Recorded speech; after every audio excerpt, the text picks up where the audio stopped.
Hello students, आज हम जिस टॉपिक पर बात करेंगे वो है अरब कल्चर के 6 सेमेस्टर के फर्स्ट पेपर से। टॉपिक का नाम है फातमी युग में साहित्य एवं विज्ञान का विकास। फातमी युग में साहित्य के विकास के बारे में डॉक्टर M.K. किदवई अपनी पुस्तक में अपना विचार व्यक्त करते हुए लिखते हैं, फातमी युग के मंत्री इब्ने किल्लिस ने साहित्य एवं विज्ञान की उन्नति के लिए कई संस्थाओं की स्थापना की, जिस पर वह प्रति माह 1000 दिनार व्यय करता था तथा वह स्वयं एक संस्था का संचालक था। जामे अल अज़हर विश्वविद्यालय की स्थापना।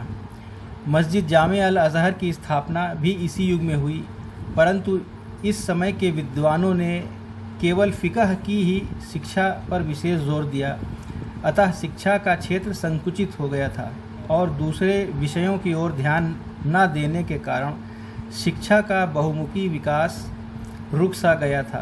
शिक्षा क्षेत्र के दूसरे विषय जैसे कि इतिहास, चिकित्सा शास्त्र तथा अन्य साहित्यिक विषयों की शिक्षा ग्रहण करने से पूर्व यह आवश्यक था कि प्रत्येक विद्यार्थी फ़िक़ह की शिक्षा को पूर्ण रूप से प्राप्त कर चुका हो।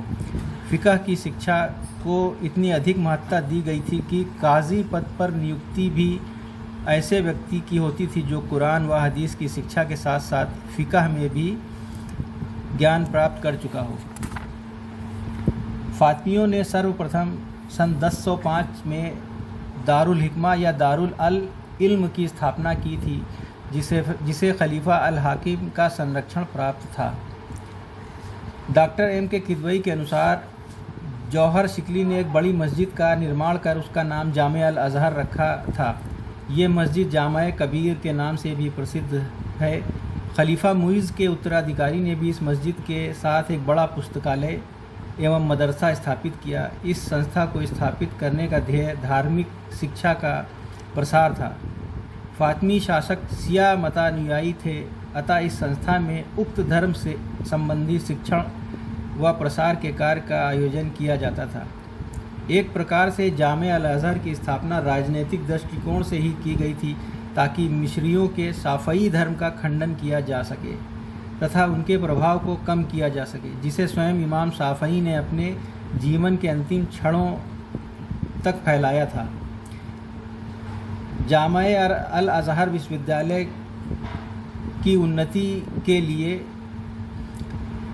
देश के कोने कोने से वरन विभिन्न देशों के छात्र ज्ञान अर्जित करने के लिए एकत्र होने लगे। छात्रों की संख्या की वृद्धि के कारण उसके क्षेत्रफल में भी वृद्धि करनी पड़ी, अतः इसका क्षेत्रफल 2 गुना हो गया। इसमें स्तंभों की संख्या 72 तथा दरवाज़ों की संख्या 9 हो गई। फातमी मंत्री याकूब बिन किल्लिस ने यहाँ के अध्यापकों का वेतन क्रम निर्धारित किया तथा उनके निवास हेतु भवनों का निर्माण किया।